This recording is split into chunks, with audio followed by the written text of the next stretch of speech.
Well, I hope that helped bring just a few issues to the surface. Just so you know, I'm going to be intentionally provocative tonight in some of the things I say. So I want you thinking about this. I think one of the dangers is that we blindly accept a lot of what's said about the Bible, what we hear. And so we're just going to unpack some stuff tonight. Right at the start, I just want to call out a few issues that we might have.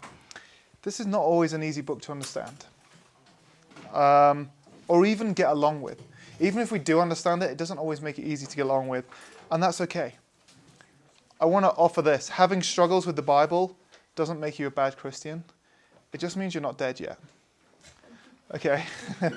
Having struggles with the Bible just makes you human, and that's okay. So some of the ways we might get into it, I think we need to get over some unhelpful ideas and myths that have persisted in the life of our church.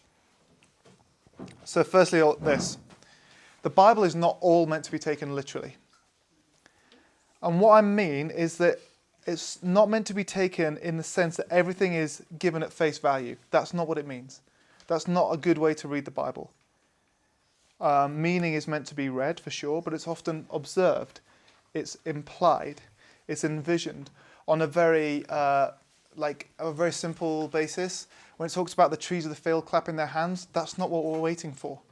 We're not literally waiting for these trees to start dancing and clapping their hands, okay?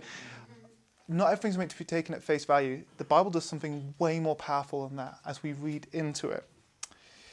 Secondly, this. If any of you have heard this phrase in church, I'm sorry.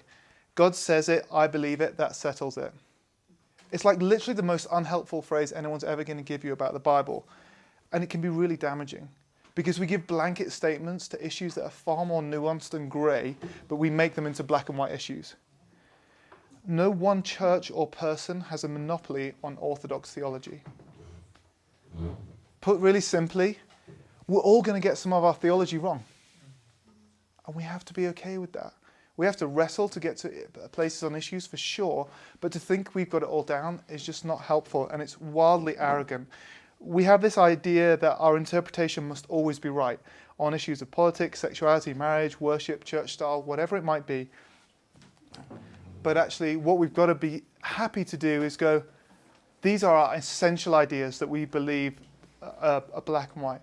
But there are way more issues that are grey, and we have to be okay with that and do that in love towards people who have different ideas.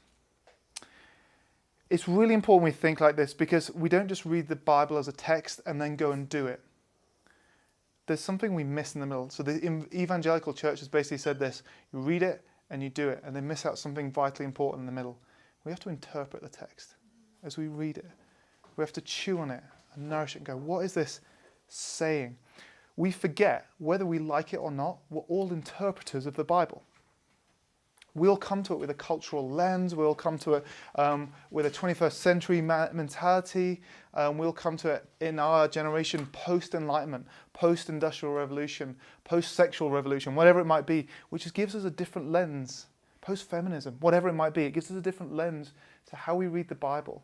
So we're all interpreting it based on some of these things, and we have to be okay with that. So how we interpret, and we have to ask ourselves, is that a helpful way or not? Some passages are really simple, and like some are way harder. In Genesis 1 it says, go forth, be fruitful and increase in number. What does that mean?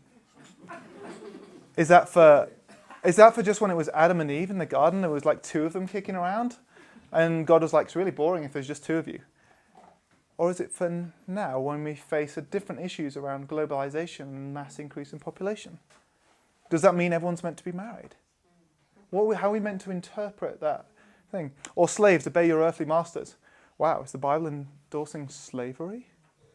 Are we okay with that? Are we not meant to fight slavery? Or are we meant to be subservient to it? We need to interpret things. Next, this. The Bible is not all written in the same way. Different texts are meant to evoke different responses and ideas from us. Poetry is meant to slow us down. I'm a geekly English major. I love poetry. And it does something different in you that prose doesn't. It slows you down, it asks different questions of you, it gets you to think about the world differently, reflect and see the world through a metaphor or a picture that will help shape our thinking. Narrative does something different. It isn't even that you should obey all this, but rather we're meant to see ourselves within all those things that are going on. You know, when it talks about the narratives of characters, it's not saying this is Moses' life, you should live exactly like that. That's not what the Bible's saying. It's a narrative. It's a commentary of what's gone on. It's offered as a way of learning, sometimes for good, and sometimes we learn through people's mistakes. Someone said this: you come to a library of very different books. A book usually has one genre, but this doesn't. Books usually have like a novel, it's a memoir, or a cookbook, or a textbook, or a comic book, or poetry. But a library has it all and more. But you read each type of literature very differently. Very few of us sit down on the couch to flick through a cookbook. Or very few of us read through a sci-fi novel and underline helpful bits that we think are wisdom for the rest of our lives. You just wouldn't read it like that. Yet we often come to the Bible expecting to read it one way around. Some weird people might underline sci-fi novels, but that's okay. We'll pray for them later. We also come with a post-Enlightenment view of the Bible that has really deep impacts on how we read it. These views really persist in our thinking, and essentially this, to put it in a nutshell, out of the Enlightenment came these ideas. How can the Bible be historically accurate? Before the Enlightenment, we never thought like that. Post-Enlightenment, it's gone, is it historically accurate? Doesn't it contradict modern science? Don't I have to choose between adopting science and Christianity? And then it simply seems immoral. Those are some of the ideas, and we can unpack them more later, but those are some of the ideas that came out of the Enlightenment. Next is this might help you. The Bible is not meant to be a book of quotes and devotional sayings. It's a narrative. It's a grand story. I don't know if this helps you. Shakespeare had some great sayings and quotes, but he wrote plays. He didn't write quotes and sayings. They were in the midst of them. There's some beautiful things in the Bible that we can isolate as quotes, but they're in the midst of a narrative, and we often reduce their meaning if we take them in isolation. Next is this. It is a signpost to Jesus and not an end in and of itself. This book goes well beyond what we see at face value, and its job is ultimately singular. It is a signpost to Jesus Christ. Some have misconstrued this story to be about how do we turn away from bad stuff. But to be honest, that kind of misses the point. Jesus doesn't care about what you turn from, he cares about what you turn to. This is the thread that we see time and time again all the way through the pages of the Bible. The point is this, that we find Jesus on its pages. It's a reminder in the bluntest sense that what humanity really needs is an encounter with Jesus. And it shows the great news that Jesus came and is on his way again. John Mark Comer said this: the Bible is a library of writings that are both divine and human, but together tell a unified story which leads us to Jesus. Okay, I'm going to stop there. I'm just going to show a quick video from the Bible Project. If you have like a spare 5 minutes in any of your days, check out the Bible Project. They're phenomenal.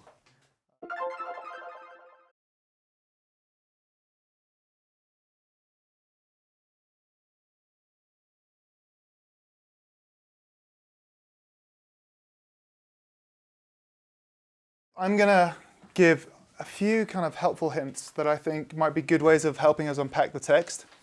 And then we're going to do it as an exercise. We're going to start unpacking the text. And just to give you a spoiler alert, I haven't given you an easy passage tonight to look at.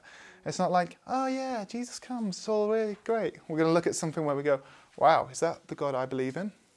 And begin to unpack that. And we're going to look at that tonight. So these are some helpful things that I think might help shape the way we look at the Bible.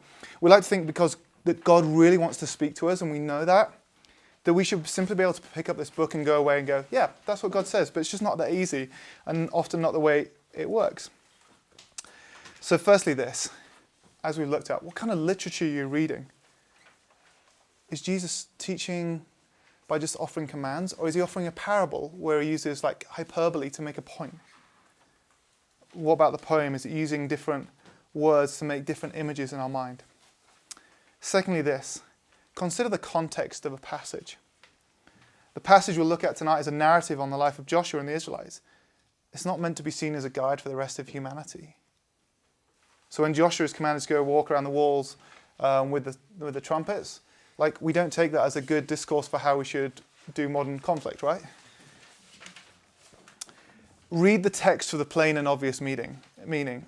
We're so often on the lookout for deep and mysterious and hidden meanings, we may miss what's right in front of us. Like Matthew 6, it says, "For if you forgive other people when they sin against you, your heavenly Father will also forgive you."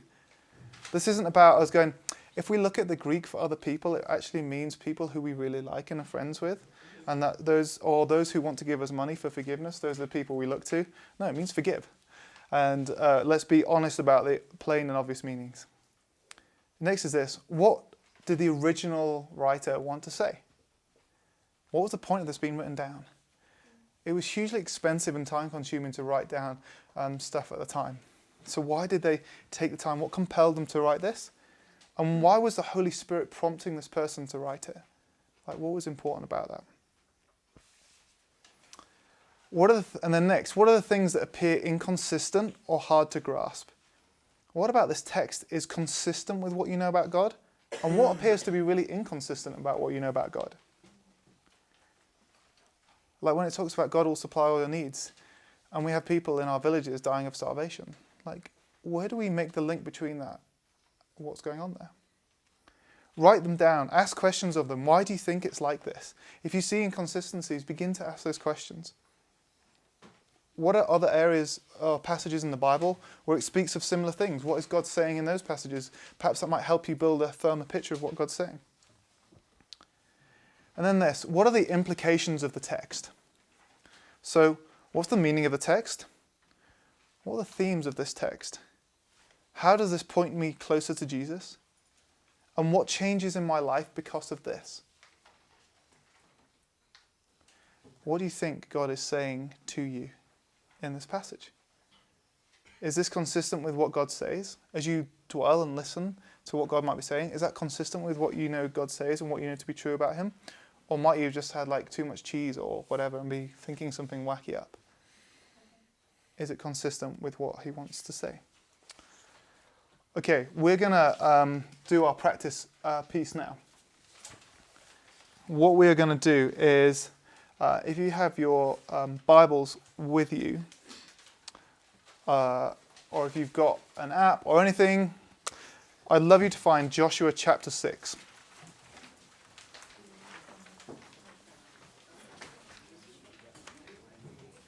If you don't know where Joshua chapter 6 is, it is straight after Joshua chapter 5.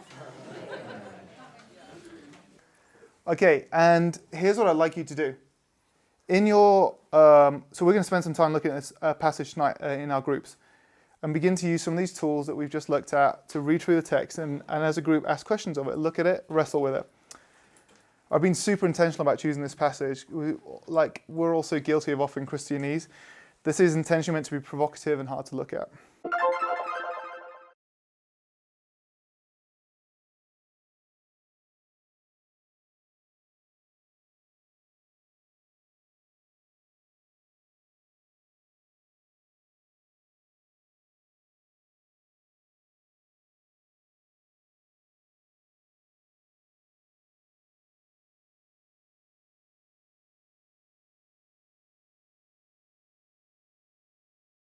I've heard people say, oh, it's okay. God had to kind of rid the world of bad people so that his people could survive.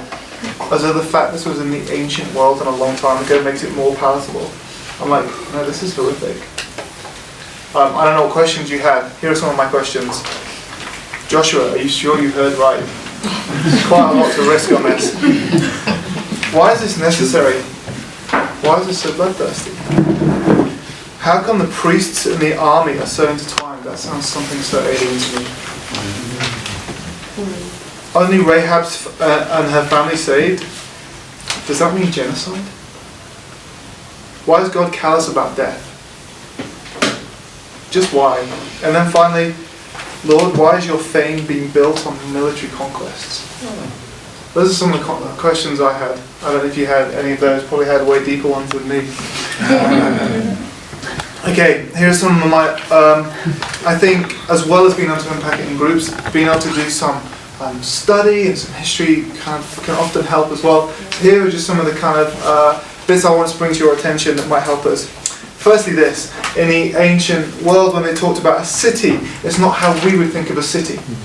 It's used in a really different way. It's kind of talking about a military position. People didn't live in cities, they lived outside of the city. The women and children were almost certainly outside the city. This was a post for soldiers.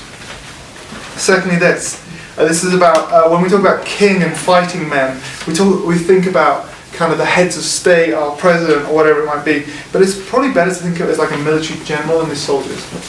Like this is an army who's been left in charge of a division to hold this outpost. When we look at the numbers, we can often be a bit freaked out. We read the word 1,000 and think that means 1,000. But in Hebrew it can often mean something different. It can also mean a company of men. So it could be anything from like a dozen all the way up to 1,000. Now that's not to say it doesn't mean 1,000, but it's just to say that it doesn't have to mean 1,000. And then there's this, what the kind of Old Testament scholar Joshua Butler puts, and I like this.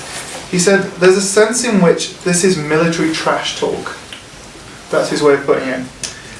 Example might be this, when my university buddies and I talk about how good we were at football at university, like, do you remember the day when we smashed those guys? We just annihilated them. We were so awesome, they just couldn't touch us. Yeah, the score was 2-1. Yeah, we won, but it's not anywhere near as convincing as the way I talked about it, right? Now, all of what we were saying is true, but we were certainly up in our game a bit. Scholars reflect on what they call Old Testament trash talk, saying much of these narratives is written in what is called the ancient war history genre. That's not to make light of it, this is an actual thing where it was a popular of its time and used by every nation and every tribe all over the world to show how amazing their God was. But they would they wouldn't lie about what they were doing, but they would certainly exaggerate, and they would certainly make the most of what had happened in the story to say this is how good our God was. Chris Wright notes this: we must also recognize that the language of warfare had a conventional rhetoric that liked to make absolute and universal claims about total victory and completely wiping out the enemy. Such rhetoric often exceeded reality on the ground. This is not to accuse the biblical writers of falsehood, but to recognize the conventions about writing of warfare. So like in the Old Testament where it says the Moabites were just completely wiped off the face of the earth and we never saw them again, and they show up 2 chapters later. That's what is going on there. Next is this. There's a use of a technique called merism. A lot of the phrases we read as literal, but will be perhaps better seen as merism. They devoted the city to the Lord and destroyed with the sword every living thing in it, men and women, young and old, cattle, sheep and donkeys. Well, what's going on here? Well, a merism is basically a word that makes the use of two extremes to represent a whole. So we might say, I can't find this thing. I've searched high and low for it. Which is basically our way of saying we've searched everywhere. Or we see it used in marriage vows where it talks about for richer, for poorer, in sickness, in health. In the Bible we hear across heaven and earth. It's not just about the dirt and the sky, it's about everything contained within that statement. All is to say, this was not about a rout of women and children, but rather a Hebrew hearing this would sense something else. They would essentially say, clear of all is in this military stronghold. If that's some of the kind of technical stuff we might miss, I think we also might miss something beautiful, because we're so trained to hearing kind of the horrors of this story, if that makes sense. Have you noticed that God is on the side of the small people in this story? He's on the side of the broken. This is ridiculous. No one goes into battle like this. Have you ever heard Donald Trump talking about, let's just take some trumpets? But that's not the way he does it, right? Okay. Can you imagine the scenes? Joshua calls together his generals and says, guys, we're going to take this city. First of all, I want you to polish the horns. I want you to get ready for a little bit of walking. Can we have the brass section ready to go? And then we're going to march around it and shout at them a bit. God is on the side of the small people. Have you noticed that in the sense of battle, God is never on the side of the oppressor and the powerful and the rich, but his heart is for the weak, the oppressed, and the ridiculed. But this story points to Jesus. That in the light of the New Testament, Matthew 1 recounts that Rahab is mentioned in this story of Jesus, this line of Jesus coming in. What a wonderful encouragement to the people that the one who is a prostitute is brought into the line of God. What encouragement to those reading it, those far out, those removed, those hurting, are welcomed into the family of Jesus. Jesus is coming for us and calls us again and again. And then the testimony of God through Joshua. We live in a world that is close to the idea of God. You know, what broader than God is certainly at a serious level. Yet in the ancient world it wasn't like this.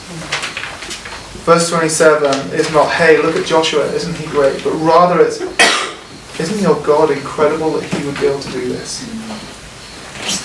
In the ancient world, if you defeated someone's army and they took their king, you also took their God. You also defeated their God. So for this tiny army to come in and win, says, wow, there's something about your God that needs to be taken seriously. This wasn't proof that Joshua was great, but rather Joshua's God was great. In ancient times, if your king got captured, your God got captured too. Do you know what? I have a whole bunch more questions about this text, struggles with this text, worries and issues. But as we begin to unpack this, we begin to see a God that we might never fully understand, but understand a little bit more. I would love us to close by doing this. I'd like us to discuss some of the further implications of this passage based on what we've just talked about. What do you think about this passage? How do you see Jesus in this? And what might other people in your group be able to help you to understand this? And then, as a final activity for kind of like the last maybe 10 minutes, can we split into like twos and threes like we did last week? And just pray for one another. Pray for one another as we try and practice the way of Jesus. What might it look like for us to get into the Bible? What might it look like for us to hear from God and hear from God for each other? For those of you who weren't here last week, we practiced praying for each other. And just want to remember some of those ways of praying for each other, encouraging one another, offering what we have before each other. Does that sound okay? Mm-hmm. Okay, so let's do that. Maybe spend not too long, 5-7 minutes just checking in on this passage, and then let's spend the last 10 minutes praying in small groups. Awesome. Thanks, guys.